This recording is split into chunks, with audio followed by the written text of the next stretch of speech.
एक बोल दीजिए।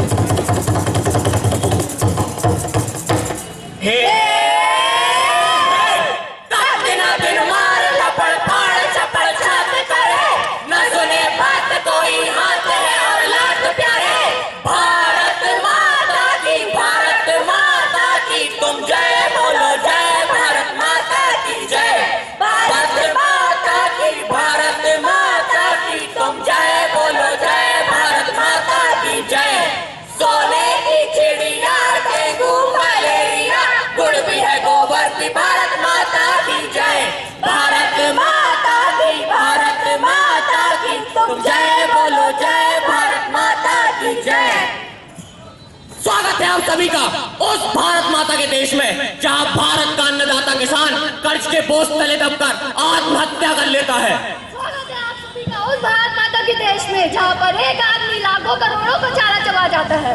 स्वागत है आप सभी का उस भारत माता के देश में जहां लाखों अरबों रुपए एक आदमी के नाक के नीचे निकल जाते हैं। स्वागत है आप सभी का उस भारत माता के देश में जहां एक साधु वैज्ञानिक बनकर सोने का राज बताता है।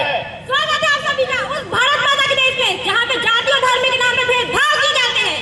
स्वागत है आप सभी का उस भारत माता के देश में जहां साईं नाम के फकीर के ट्रस्ट में लाखों करोड़ों का चंदा आता है।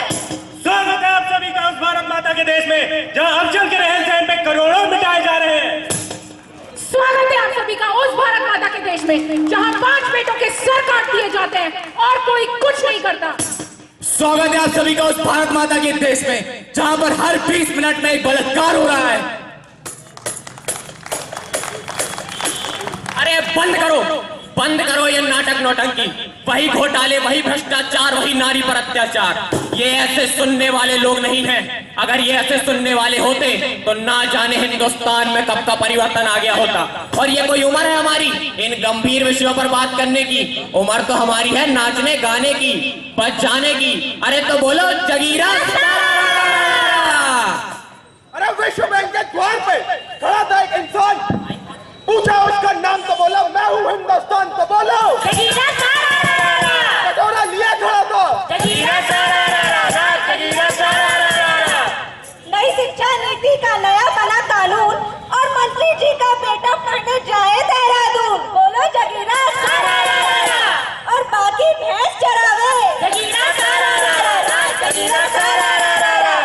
सत्य अहिंसा डूब गए हैं आतंकी सैलाब में, रोज गिराई जाती लाशें नानक के पंजाब में। अरे चूड़ी पहनो तुम मुस्टंडो, तुमसे कुछ ना हो रिया, बोलो जगीरा। मंदिर मस्जिद चिल्ला रहे, कुछ मूर्ख कुछ पगले, हिंदू मुस्लिम एक है तो फिर काहे को झगड़े, बोलो फिर काहे को झगड़े। अजब गजब की भाषा बोले जाने कैसे नेता, अंग्रेजी में भाषण देते मुद्दा ग्राम पंचायत का, बोलो जगीरा इनको हिंदी ना आवे ये देश चलावे। जगीरा नारी के अस्तित्व की आवाज ये उठाते, पर जब बात नारी की आती तो सबसे पहले मुंह यही छुपाते। तो बोलो और ये खुद को इंसान बताते हैं।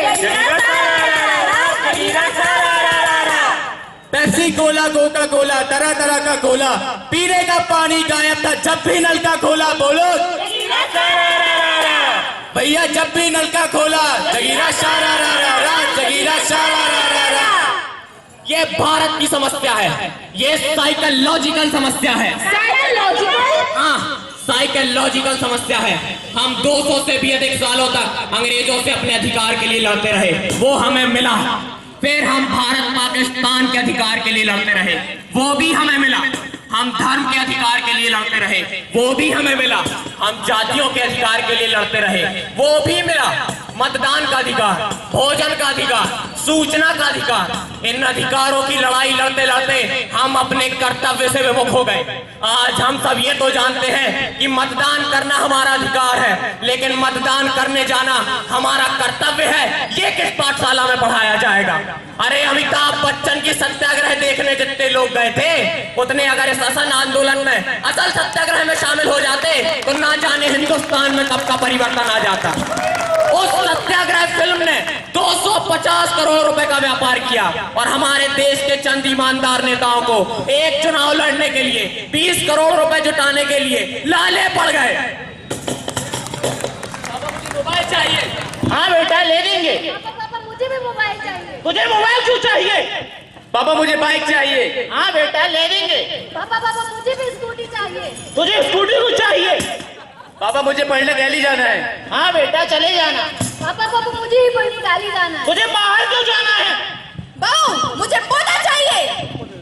मुझे फ्लैट चाहिए। मुझे भी कार चाहिए। जिस देश को नारी का प्रतीक माना जाता है, जिसे भारत माता कहते हैं, जिस देश में नारी को देवी के रूप में पूजा जाता है, उसी देश में हर साल 20,000 से ज्यादा लड़कियों को पैदा होने से पहले मार दिया जाता है। 5,000 से ज्यादा लड़कियां दहेज के नाम पर जिंदा जला दी जाती हैं। 10,000 से भी ज्यादा लड़कियां बलात्कार का शिकार होती हैं। आज भारतीय नारी हमसे कंधे से कंधा मिलाकर तो चलने को तैयार है, पर क्या हम और आप उससे नजरों से नजरें मिलाकर चलने के काबिल हैं?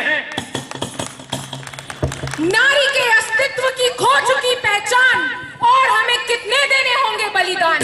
कल भी यही हालत थी, आज है और बुरा हाल। जब बात नारी की तो क्यों नहीं बदलता इंसान, क्यों नहीं बदलता इंसान। हैया हूँ, हैया हूँ, हैया हूँ। चैन सोना है तो जाग जाओ। अभी अभी मिल रही सूचना के अनुसार एक साधु ने देखा है सपना। सपने में देखा है उसने सोने का खजाना। एक साधु के सपने में सोना आया तो मंत्री जी ने गड्ढा खुदवाया। 12 दिन खुदाई चली तब जाकर एक फूटी कटोरी मिली। अरे हमने पूछा मंत्री जी इसका मतलब समझाएंगे, तो कहने लगे हम इसी कटोरी में सोना मांग कर लाएंगे। हमने कहा मंत्री जी इस मामले को इतना प्रचलित क्यों करवाते हो? तो बोले हम टेक्निकली भारत की समृद्धि दिखाते हैं। इससे हम ये बतलाते हैं कि आज भी हमारी जनता को सोने के सपने आते हैं। देश के गद्दार अफजल को फांसी दो, फांसी दो। देश के गद्दार अफजल को फांसी दो, फांसी दो। मानवाधिकार की खातिर अफजल को क्षमा करो, क्षमा करो। मानवाधिकार की खातिर अफजल को क्षमा करो, क्षमा करो। मानव अधिकारों के तहत हम ये मांग करते हैं कि अफजल को क्षमा कर देना चाहिए। 18 दिसंबर सन 2001 भारत के संसद पर हमला। 19 फरवरी सन 2002 इस हमले का मास्टरमाइंड अफजल गुरु गिरफ्तार कर लिया जाता है। 14 जुलाई सन 2002 अफजल को फांसी का ऐलान होता है और भारत का मानव अधिकार से जुड़े कुछ लोग ये मांग करते हैं कि उसकी सजा को उम्र कैद में बदल देना चाहिए और फांसी को रद्द कर देना चाहिए, और हमारी सरकारें इन पर कोई काम नहीं करती। और अंततः 14 जनवरी सन 2014 को वो दिन आता है जब अफजल जैसे कई अपराधियों की फांसी उम्र कैद में बदल दी जाती है, और ये सियासत में बैठे लोग अपने स्वार्थ के कारण इन पर फैसले नहीं ले पाते। सिंहासन की खातिर कुछ भी करने को तैयार है वो। भारत की जनता के अपराधी हैं, भारत के गद्दार हैं वो। अरे मानव के अधिकारों में अफजल की क्षमा जो मांग रहे, अफजल और कसाब से पहले फांसी के हकदार हैं वो।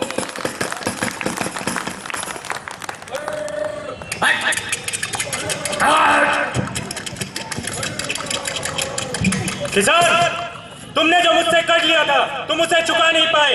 अब ये जमीन मेरी हुई। भाई बाप मेरे पास यही एक जमीन का टुकड़ा है और आपने मुझसे ये भी ले लिया, तो मैं आपका कर्जा कैसे चुका पाऊंगा? मारो इसको।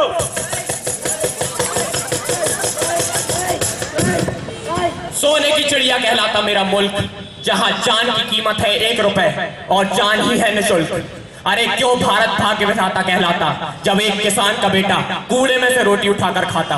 क्यों भैया बच्चा देश का भविष्य कहलाता? आज हम सबसे ये सवाल करने लगा है कि कब तक हम अपने देश, अपने समाज, अपने जमीर से गद्दारी करते रहेंगे।